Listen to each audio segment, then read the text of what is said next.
today's class, we are going to see about our chapter 2 in class 9.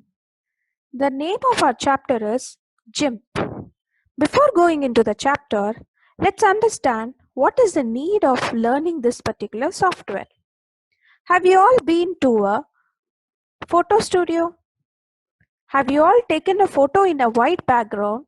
And sometimes we have wondered how our photo has been superimposed on a virtual background. So have you ever thought what is the software which is used for this? No. Now let me tell you another scenario.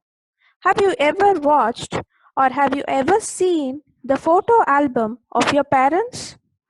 Yes? Yes, most of us have watched it, right? Many of the photos which is taken in a real-time environment has been superimposed on some other backgrounds. Have you ever thought how is this possible? No. So, to make this possible, all our photographers or the studio owners are using a special software which is called GIMP, or they may also use a software named Photoshop. But children, what are the uses of GIMP and what does this GIMP stands for? Let's understand. Come. So GIMP stands for GNU Image Manipulation Tool. Again I repeat, GIMP stands for GNU Image Manipulation Tool. It is a multi-platform photo manipulation tool. When I say photo manipulation, what does that mean? It means photo retouching, image composition, and image construction, etc. And I have also mentioned about another software named Photoshop. But why is that a student has to learn GIMP and not the Photoshop? Photoshop is a paid version of the software. If I had to install it and if I had to use it, I had to pay for it. Whereas my GIMP is an open source software. The software itself is available for free download and the source code of it is also available for us to make the changes. There are also many online plugins which is available that allow addition of new effects and filters. So children, our GIMP is found to be one of the most commonly used photo manipulation software for the students, and it's very interesting too. Now, before moving on to the image manipulation tool, we need to understand what are all the different types of images. In day-to-day life, we come across various images, but how to classify it? All these images falls under two categories, namely your bitmap images and your vector images. What is this bitmap image? Are you able to see a sample image on the screen? Yes, it is nothing but whenever I'm just trying to zoom a particular image, when it is a bitmap image, it is going to be blurred. That is, I will not be able to see whatever the pixels available on the image clearly. So this type of bitmap images are also called as raster images. And this particular bitmap images uses a grid of colors known as pixels. And these obviously loses clarity when it is resized. There is another type of images which is called as vector images. It describes an image according to its geometric characteristics. We can resize without losing the quality. So children, there are two types of images, namely bitmap images and the vector images. Now let's understand what are all the various image formats that is supported by GIMP. All of us would have come across various files which is having an extension of JPEG, GIF. But what it is, that we need to understand. What is a JPEG file? JPEG stands for Joint Photographic Expert Group. I repeat, JPEG stands for Joint Photographic Experts Group. This type of file is commonly called as your JPG files, is a compressed format which is typically used for your photographic images. Whenever I capture some image using any of the cameras, the image is going to get saved in the form of your JPEG images only. Next comes a short type of image which is GIF, which stands for Graphics Interchange Format. This type of images are mostly used for graphical formatting for the web pages. So this type of images nowadays we are using it often. It's going to have some kind of animation in it which does not goes beyond 30 seconds. A GIF image have 2 to 256 colors. Next comes your portable network graphics, PNG images. It is an alternate of GIF image. It can also be used to create transparent images. It doesn't allow multiple images support to create animations. PNG images, if you see, the images are most commonly created whenever you are just creating an image using your MS Paint tool. And next is your EPS. EPS stands for Encapsulated Postscript. The encapsulated postscript format is a common format for the vector images. So, what are all the various image formats supported by GIMP? It can support your JPEG images, GIF images, PNG images, and your EPS images. Now, let's understand how to work with the GIMP application. See children, the version of GIMP which we are going to use is GIMP 2. So before start using the application, it is first responsibility is to just download it from the Google. So this particular software, as I told you, is an open source software which can be downloaded for free. Once you have downloaded and installed it, you can just go click on your start button, go to all programs, click on GIMP, and to be very specific, the version which we are going to use is GIMP 2. Once you just click on that, the first screen that you see is this particular screen which is displayed on the screen now. So this mode is often referred to as a single window mode. I repeat, this is often referred to as single window mode. The name is given because here the toolbox, the tools options, the image window, and the dialogues all are available in one single window for your usage. If not, what will happen is the toolbox will remain separate, tools option will remain separate, your image window will be separate, and your dialogues will be separate. So it's always good to choose the single window mode. So for this, once you just log in, you have to go to the view option and click on the window option and click on the single window mode. So now let's understand what are all the various options or what are all the various parts of your GIMP window. First comes your toolbox. The toolbox holds all the tools that will be used to edit the images. For example, I want to choose only a particular part of the image. Then I have to use a select tool. So my select tool, my color tools, that is like bucket fill tools, erasers, all these are some simple examples of your toolbox. Next comes your tool options. The tool options provides additional options for a tool, for a selected tool, to be very specific. If I'm selecting a bucket tool, and if I say what is the use of a bucket tool is to fill some color.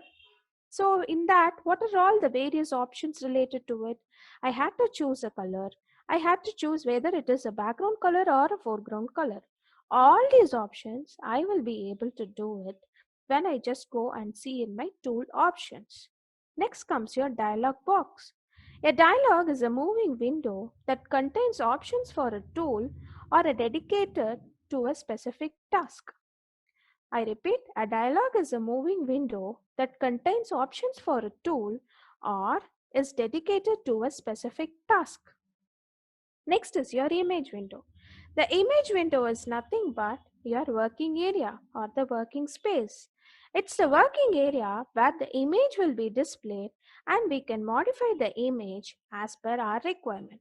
So what can be our requirements or expectations here? I just told you some examples at the beginning of our class. I take an image or my photographer is clicking an image in a very plain background. But that same image needs to be superimposed on a virtual background.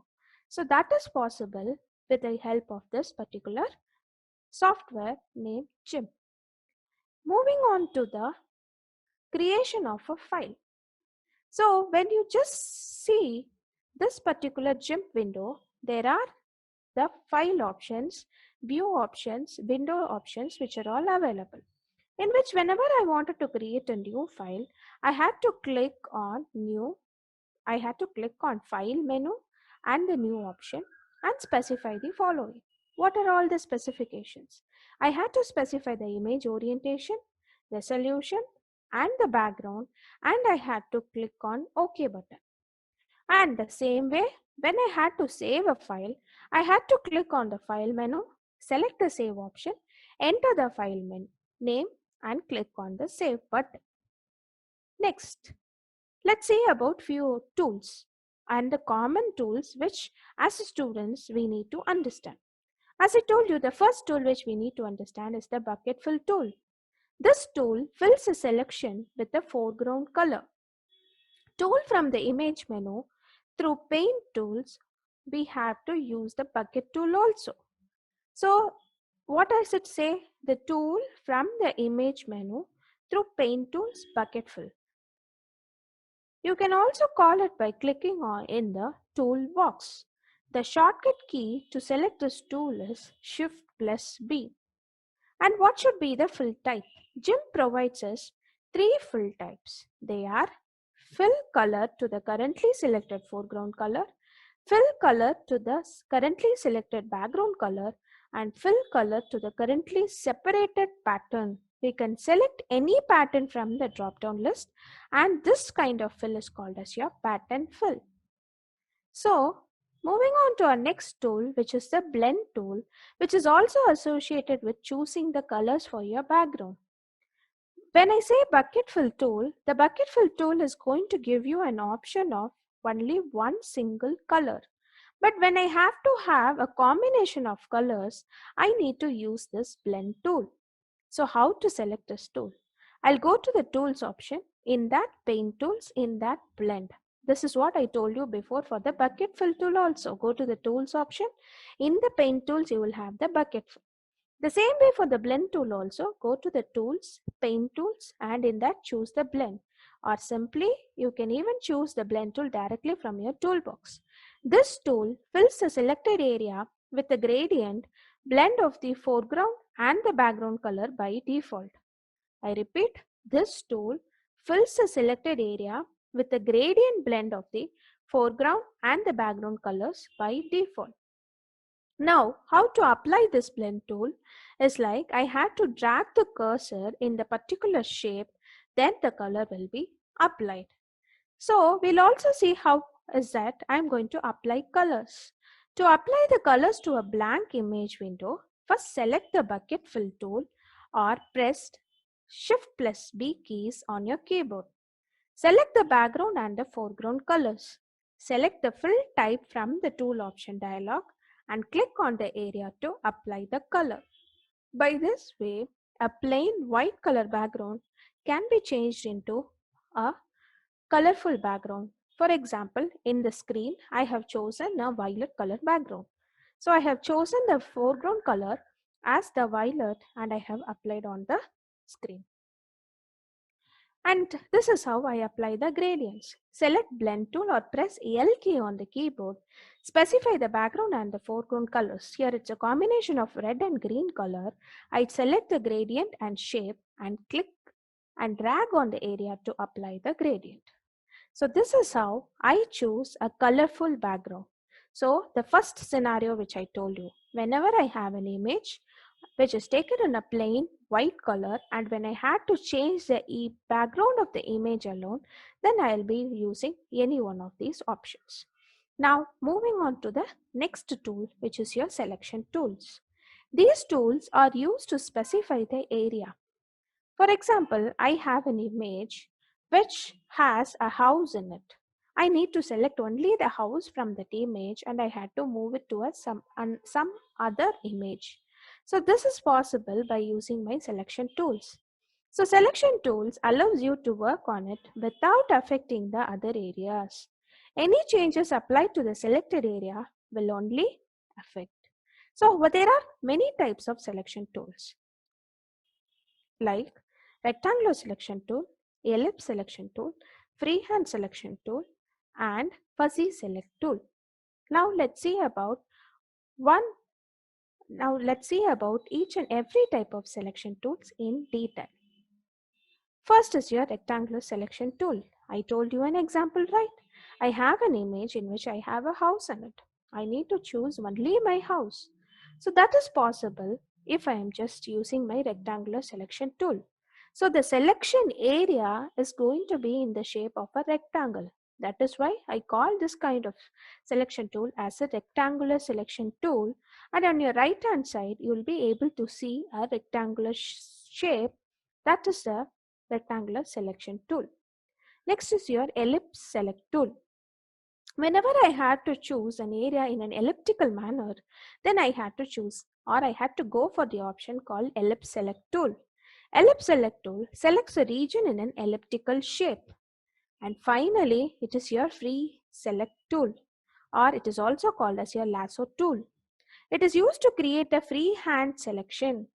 You can see the difference between the three images on the screen. When it is a rectangular select tool, it is going to select the area or the region in a rectangular shape. When it is an ellipse select tool, it is going to select the region in an elliptical way. And when it is a free select tool, it is going to be the user's wish to select whatever the areas is required. Moving on to the next type of tool, select tool is your fuzzy select tool. The fuzzy select tool is used to select images or image areas based on a color. It is also a tool used for selecting objects with sharp edges. Look at that example. When I am using this fuzzy select tool, all the part of the image which is blue in color has been selected. But you will understand the difference between the fuzzy select tool and the select by color tool in the coming example. If you see the select by color tool, the selects area of an image based on the color similarity regardless of where they are located. In the sense, previously in the fuzzy select tool, my selection area, I just choose it. But when it comes to select by color tool, all the areas whichever is in blue color or whichever is in green color will be selected. So that is the difference between your fuzzy select tool and your select by color tool. And one another important selection tool which is very helpful for us is your scissors select tool. The scissors select tool is similar to that of your freehand selection tool. But one of the most important thing is this particular selection tool will help us to remove an image or select an image perfectly by defining its edges. So this tool is very useful when you are trying to select a region defined by strong color changes at the edges. For example, if you see in the given image, I need to only choose the Taj Mahal and I need to place this particular Taj Mahal in a background which is not in blue color but which is in pink color. So that is possible when I'm using my scissors select tool. So these are all the common selection tools that we use in our GIMP software. Now, scale tool. This tool is used to enlarge or reduce the physical size of the image. Whenever I have a big image and whenever I had to bring it to small size, I use the scale tool. When you click on the image with this tool, the scaling information box allows you to change the width and the height, so that you will be able to define how big and how wide your image has to be there. And here is an example which I have given to you in the screen. Moving on to the zooming an image. GIMP provides two ways to zoom an image, either by using a zoom tool where To zoom an area, select the zoom tool and drag it over the area which you wanted to zoom. Or you can use the navigation dialog. How can it be used? Click on the View menu, select Navigation Window option to open the navigation dialog box. Drag the zoom slider to increase or decrease. And the shortcut key for zoom in is Ctrl plus mouse scroll up, and the shortcut key for zoom out is Ctrl plus mouse scroll down.